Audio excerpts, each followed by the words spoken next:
idol madla, nakakahanga, may mga hawak, gandang linyada. Ika'y inspirasyon kung bakit hanggang ngayon ako'y palaging kumakarera. Ito yung kalapati ko mga kalapatids na grabe ang sobrang ilap. Ayan, so isa tong masili. So ayan yung kulay niya, red bar siya. Lagyan nga natin dito, medyo madilim dun ah. So lilipat ko na kasi to sa stock bird natin. So ayan siya oh. Red bar, barako to. Medyo ano lang siya, mailap lang talaga. Ayan oh. So di pa ako sure kung barako talaga, pero tingin ko barako to. Ano sa tingin nyo? Comment kayo kung barako to o hen. Ayan o, may sugat ng konti dito sa may parteng bibig niya. Pero wala namang problema. Ang likot na ito. So, halos isang buwan na to magmula nung nilagay ko dito para i-quarantine. Tapos ngayon, papasok na natin siya dito sa stock bird. Tingnan natin ha, kung ano yung magiging galawan niya dito. Sige. Ayan na. Bumaba na siya. So, tsaka habulin ng mga barako natin dito yan. Ayan na, inahabol na nga. So, yung naririnig yung pumapatak sa taas, dito yon. So, medyo maingay mga kalapatids dahil nga yung ulan, wala na naman tigil. So, ayan o, umuulan. Di na naman tayo makapag-train ng mga one-tie birds natin. Papasok tayo dito. Pakita ko sa inyo yung mga ibon natin. Ayan, kung kilala nyo pa iba natin mga ibon dito. So, hindi lahat ng kalapati natin mga kalapatids nandito. So, ilan lang to mga kalapatids. Kasi yung iba, yung mga matatanda, nandoon sa labas. So, yung mga naiwan ko mga kalapati dito is yung mga speedbird natin, saka yung mga masili, German imbrek. And then yung ibang line naman, yung mga oldies, nandun sa kabila. So, usually, ito yung mga gagamitin natin ngayon. No? Tinatapos lang natin yung program para ma-breed na sila. So, ito yung tatay nila AJ, yan. Si Dax, yung malaki nating barako. Ito naman si BJ. So anak yaman niya ni Dax. Ayan, kapatid ni AJ ito si BJ yan. And then ito naman, ito si AJ mga kalapatids naman. Oh, ayan oh. Yung ating multiple pulling winner. Oh, medyo ano lang yung ano niya, mukha niya, lugon lang. Ito naman si Masili GB. Ayan, tapos ito naman si Peter Bandy Merwe, nag-iisang itim dito. Ayan oh. Medyo ano sila, ang gagalas ng mga himas. Kita nyo. Ang galas ng mga himas kasi mga lugon mga kalapatids, pero lalaki na ng katawan nila. Ready to breed na katawan. Pero yung balahibo hindi pa pwede. Kaya di pa pwedeng lipat. Ito naman yung, sino ba to? Tatay nung masili natin nung Tacloban. Ito naman, sino ka ba? Tingnan natin. Ang lalaki ng katawan ng mga to. Ito naman yung kapatid ni Kobe. Ayan, full sib ni Kobe. And then nestmate ni Kobe. Ito naman, ito isa sa pinakamatanda kong ibon dito. Ano yata ito? 2015 pa. So, check natin. No? Ito yung pinakamatanda kong ibon. Kunin natin. Ito si TL mga kalapatids. Kasi anak to ni Mr. P. Saka ni pangalan no? Itong ating unang high billion. Oh, ayan, ito siya. Pinakamatanda akong ibon dito mga kalapatids. So ito nasa ano na to? Ilang years old na ba to? Check natin yung ring ko, talagang ano na siya, matanda na ha. Ito, yung ring niya mga kalapatids. Phil 2017. So ano na ngayon? 2025 na ngayon. So ano na siya? 8 years old na mga kalapatids. So hindi pa pala ito yung pinakamatanda kasi may 2016 pa ako dito sa 15 eh. So nandun sa kabila, tingnan natin. Ito, ganito ang itsura ng 8 years old mga kalapatids sa kalapate. So medyo borga na siya. Ayan, ito ano natin to, pare-finisher natin to. Ayan o, popcorn na mga kalapatids. Itsura ng 8 years old. Balik natin. So hindi na rin siya nagsisimilya. Kaya dyan na lang siya, naka-stock na lang siya.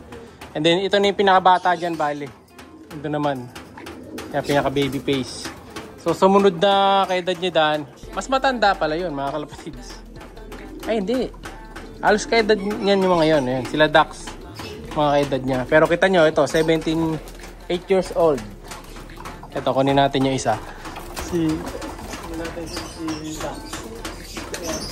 Saka yung kalawan. Compare natin. Hindi pala si Dax to. Kapatid ni Kobe to. Ito ilang taon na to. 2021. Oh, ito, itsura naman ng 4 years old naman. 4 years old yan mga kalapatids ha. Kunin natin yung isa. Itong si Kalawang. Kalawang, ang alam ko dito kay Kalawang, 2018 to. Kita ko sa inyo yung tsura ng 2018. 7 years old. Ito naman, 7 years old. Ayan o. Di pa ganun kalaki yung ilong. Mas malaki pa rin yung ilong ng ano natin. Ilang years old? 8 years old natin na ibon. Pero ito, meron dito yung parang bata lang siya pero matanda na eh. Matanda. Ano sila, kumbaga parang baby face. No? Hanapin natin. Yung sino. Ito. Ito yung ating nanay ng Tacloban natin. Malaglag, dire-diretso sa likod. Ayan na natin. So, pakita ko sa inyo ngayon yung isa. Isang matandang kalapate natin dito sa loob. Yan, ang problema ko dito yung mga mayan. Daming mayan, mga kalapatigs. Ito yung isa sa pinakamatanda akong kalapate ba? Parang ito na yata yung pinakamatanda. Noong nakaraan kasi meron ako dito, Champion Sing. Kaso nakuha na sa atin. Wala na sa atin yun. 2015 naman yata yun, mga kalapatigs. Ito na naman si Warden Boy. Ayun na, gumigiri-giri mga kalapatids. Ano masasabi nyo kay Warden Boy? Ayan, na medyo gumigiri-giri na. Delikado to kasi pag nakatalikod ka, sa kakaanin nito, dadalihin nito. Pero mabait naman yan. Medyo gumigiri-giri lang. Giri-giri na naman. Walang po anong gusto nito. Ayan. Ayan. Nagagalit sa cellphone. Pambihira ka. Oy! Gusto na dito. Pambihirang manok pa mga kalapatid. Nagagalit na naman. Bumalik sinapian ni Warden mga kalapatid. Kung alaga natin. Baka. Ito dito. Tinula kita eh. Ito yung pinamatanda natin ibon. Pili natin. Wala tayo sa focus dito sa natin. Likot eh. Ayan. Ito pili natin. Ito naman yung itsura. Ang isa sa pinamatanda natin birdies. Ito, medyo lugon. Ang pangit na niya oh. Ito yung tatay ni Tensil natin. Ayan. Tatay ni Tensil tatay. Ito yung John Arden Biberman ko. Pero ito, nagsisimilya pa to. Paisa-isa nga lang. Samba. So, yung ring niya, na yan. PHA ito, original. Ayan. 2015. So, 2015 siya, mga kalapatid. Itong ibon naman na to ay 50. Nasa 11 years old na, mga kalapatid. So, kung kanina, 8 years old. Ito, 11. So, ito na yung may record na ibon natin na pinakamatanda. No? So, dito sa loob. Pero sa kabila, alam ko meron pa ako 2014 doon eh. So dito lang pala ito pinakamatanda. Meron pa ako 2014 doon. Ayun yata, nandun sa kabila. Teka, check to. Balik natin to. Pinasok ko nga pang ibig. Pinakamatanda. Ayun, nakita niyo si Warden na magulo ah. Ayun na naman oh. Ayun na naman. Mahirap talikuran yung mga manok ko dito. Ang babarong. Tawanin natin yung isa. Kaso may speaker ba ito? Speaker yata. Hindi, ito nga, mas matanda nga ito dun sa 2015. Ito mga kalapatids. Ayan o. 2014 mga kalapatids, yung ibon natin na to. So kita nyo, 2014 bird, yung itsura ng 2014. Hindi naman siya mukhang ganun katanda mga kalapatids. Mas mukhang matanda pa yung isa nating ibon. So meron talaga mga kalapate na medyo mga kalapatids. Ano yung itsura nila, matanda itsura. Ito medyo baby face pa. Oh. Matagal na rin sa atin yung ibon na to. Albert Lim. Maganda kasi katawan na ito mga kalapatids eh. Hindi ko rin siya ma-let go. Yan. Saka may mga anak na rin to na nakatapos na rin. Saka natin. So, yan ang mga pinamatanda natin ibon dito sa loob. No? So, iwan ko na kayo dito. Nangahabol si Boy Warden. No? So, sa kabila, check natin. Tingnan natin, gumustahin natin sa susunod na mga video. So, comment kayo kung sino gusto nyo makita ng mga lumang mga kalapati natin dito mga kalapatids.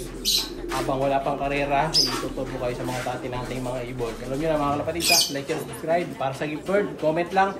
Yung manok na dalawa, may available pa rin. Comment lang kayo or mag-message kayo mismo sa page ko. Ibigay ko sa inyo yun. Basta paunahan lang kung sino yung gusto mag-receive. Ibigay ko na mga kalapatids. Comment lang. Ingat! Siya'y kalapatistang napakagaling na kinakilala.